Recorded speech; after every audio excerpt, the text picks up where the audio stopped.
क्योंकि अब वो बॉर्डर सील हो गए, यहाँ प्रॉब्लम हो गई, राजधानी बंद हो गई, तो उनको बोलना पड़ा, अदरवाइज वो अभी भी नहीं बोलते हैं। और फिर कह रहे बुराड़ी जाके बैठ जाओ। बुराड़ी जाके बैठने से उन्हें किसी ने पूछना नहीं था, तो इसलिए उन्होंने बॉर्डर सील किया। हमारे हिसाब से सारी दिल्ली की जनता की सपोर्ट है उनकी, सिर्फ ये सिखों का आंदोलन नहीं है। अगर कोई कहे तो ये पूरे देश के किसानों का आंदोलन है। और मेरे हिसाब से जो किसान अगर दिल्ली इंडिया के किसी भी कोने बैठा है तो उसे आज यहाँ पर आ जाना चाहिए, क्योंकि यह सिर्फ ये नहीं कि किसानों का यहाँ पर कोई नुकसान होने वाला है, ये सारे लोगों को नुकसान होने वाला है। उन्हें नहीं पता कि जो कॉर्पोरेट घराने इनके पैसे, चाहे मैं कहती हूँ एमएसपी पर ही खरीद लेंगे, उसके बाद वो कितना महंगा करके हमें अपने स्टोर पर बेचेंगे। वो लोगों को सही लग रहा है कि हमें कोई इफेक्ट नहीं होने वाला। अरे इफेक्ट तो हमें, वो तो एमएसपी ले लेंगे किसान तो, पर खरीदना तो फाइनली हमने है ना वो प्रोडक्ट। और वो सारे जो छोटे हमारे रिटेलर्स वगैरह सबको खत्म कर देंगे, वो अपने स्टोरों पर बेचेंगे उन्हें 200-200 रुपए का। ये किसानों से 10-20 रुपए किलो गेहूं खरीद कर वो हमें 200-200 रुपए बेचेंगे। आज नहीं समझ में आ रहा, 5-10 सालों के बाद ये इंडिया खत्म होने वाला है, यहाँ हमारी इकोनॉमी खत्म होने वाली है।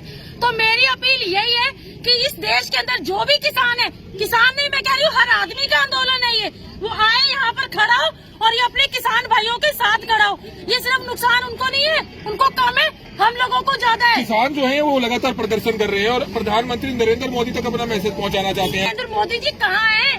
उनको जाके वहाँ पर देव दिवाली करके लाखों दिए जलाने का, मेरे गुरु का गुरुपुरब था, वो यहाँ क्यों नहीं आए? वो गुरु नानक देव जी के जन्मदिन पे इतने क्यों नहीं आए? ठीक है, उन्होंने उरे आना चाहिए सीगा। एक बार भी किसानों से उन्होंने आमने सामने की कभी बात की है? कभी उनका ज्वाइंट सेक्रेटरी बैठता है, कभी उनका तोमर बैठता है, क्यों?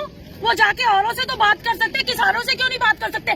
जिनका उगाया हुआ राशन वो खाता है, मोदी भी तो खाता है अपने घरों में, यही खाता है कि वो खुद उगाता है कहीं जाके। तो लगता है कि अगली बार प्रधानमंत्री नरेंद्र मोदी दोबारा से बन पाएंगे, क्योंकि किसानों का समर्थन हमारी इंडिया की जनता का बेवकूफ है।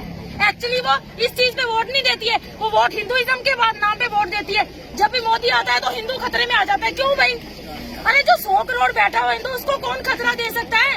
ये 2-4-5 करोड़ सिख या 20 करोड़ मुसलमान, हिंदू खतरे में आता है। हिंदू बेवकूफ है, उसे आज मोदी के पीछे लगा हुआ, उसे ये अकल नहीं आ रही कि 5 साल बाद हिंदू, मैक्सिमम हिंदू भी गरीब है, ठीक है, 80% हिंदू भी गरीब है, उसके घरों में चूल्हा जलना बंद हो जाएगा, क्योंकि रोटी यही किसान प्रोवाइड कर रहे हैं। आप खुद एक महिला है, एक कंगना रनौत है, बॉलीवुड एक्ट्रेस है, उनका एक महिला किसानों के लिए शर्मनाक बयान आया था। मुझे शर्म आती है, कंगना रनौत को शर्म आनी चाहिए। आज से 5 साल पहले मैं उसकी बड़ी रिस्पेक्ट करती थी, मुझे लग रहा था कि बड़ी बोल्ड लेडी है, ठीक है, लेकिन आज भी शर्म आती है कि वो आके यूँ तो बड़े पिक्चरों में बड़े पंजाबी गाने गाते हैं और बड़े सिख बन के आते। कहाँ है वो अक्षय कुमार? मुझे पूछो जरा, मैं उसकी बहुत बड़ी फैन थी, वो कहाँ है? आ जाके बोले यहाँ पर, क्यों? वो मोदी के कहाँ घुस गया वो जाकर?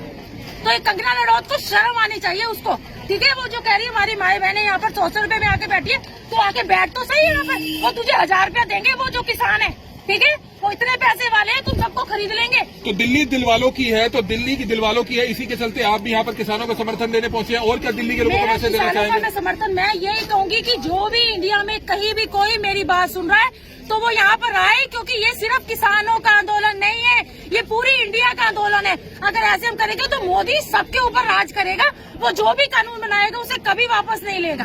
तो ये टाइम है, अगर ये हम यहाँ पर कुछ कर सकते हैं, अदरवाइज ये हमारा सिर्फ पंजाब बर्बाद नहीं होगा, क्योंकि पंजाब के पीछे तो पड़े हुए हाथ धो के। मेरी पंजाब को पहले नंबर से ना उन्होंने सबसे नीचे कर दिया है, ठीक है, तो पंजाब बर्बाद नहीं होगा और 5-10 सालों में इंडिया बर्बाद। बीजेपी के कुछ लीडर्स ये कहते हैं कि ये राजनीतिक साजिश है, कांग्रेस पंजाब में सरकार है, कांग्रेस की सरकार है, राजनीतिक साजिश हो रही है, इस पर क्या कहना नहीं? तो मेरे साजिश की क्या बात है? अगर कोई आंदोलन होता है, नेचुरली हर पार्टी उसको सपोर्ट करती है, ठीक है, कोई उनका आंदोलन भी होता है। अगर बीजेपी वाले जाएंगे तो लेकिन मुद्दा तो देश भर के किसानों का बिल्कुल है। तो एक किसान है, तो वो जो पार्टी में भी किसी बंदा, वो भी बेसिकली पीछे से किसी किसान फैमिली से है। मैं अगर दिल्ली में रहती हूँ तो मेरे रोपड़ में मेरी जमीनें हैं, तो मैं भी तो एक किसान फैमिली से आई हूँ। ये सारे पुलिस वाले भी यहाँ खड़े, ये भी किसानों के ही बेटे हैं। ये कोई सब दुनिया ही किसानों से ही पैदा हुई है यहाँ पर, कोई नया नहीं आ गया यहाँ पर। अंत में नरेंद्र मोदी प्रधानमंत्री के अपील करना चाहेंगे किसानों के लिए, कुछ पंजाबी में 2 शब्द कहना चाहेंगे? मैं मोदी जी को अपील कर दी कि प्लीज आओ, उत्थे बैठ के कुछ नहीं होना, एक किसान थोड़े ही है, ये अपने देश दे ही है, यही सानू रोटी खिलाने हैं, ठीक है। मोदी जी इन्ने अड़ब ना बनो, एक किसाना की बेनती सुनो, ये साडे देश की बेनती है, ये देश के एक आम नागरिक की, एक औरत की बेनती है। वो मावा तो पूछो जिन्होंने अपने पुत भेजे हुए इतने बॉर्डर पर, ठीक है, असं अपने बच्चों को बाहर नहीं निकल देते। हमारी जरा सी कहीं चोट लगती है ना हमारी जान निकलती है। उन्होंने कैसे मरने ਨੂੰ ਭੇਜਿਆ ਹੋਇਆ ਉਰੇ। ਬਾਕੀ ਮੋਦੀ ਜੀ ਤੁਸੀਂ ਆਪ ਸਮਝਦਾਰ ਆ, ਜੇ ਤੁਸੀਂ ਅੱਜ ਕੁਝ ਨਹੀਂ ਨਾ ਕੀਤਾ ਤਾਂ ਅਸੀਂ ਤੁਹਾਨੂੰ ਮਤਲਬ ਨਕਾਰਦੇ ਆ। ਸਾਡੇ ਸਾਹਮਣੇ ਤੁਸੀਂ ਜ਼ੀਰੋ ਪ੍ਰਾਈਮ ਮਿਨਿਸਟਰ ਹੋ। तो महिला का आप देख सकते हैं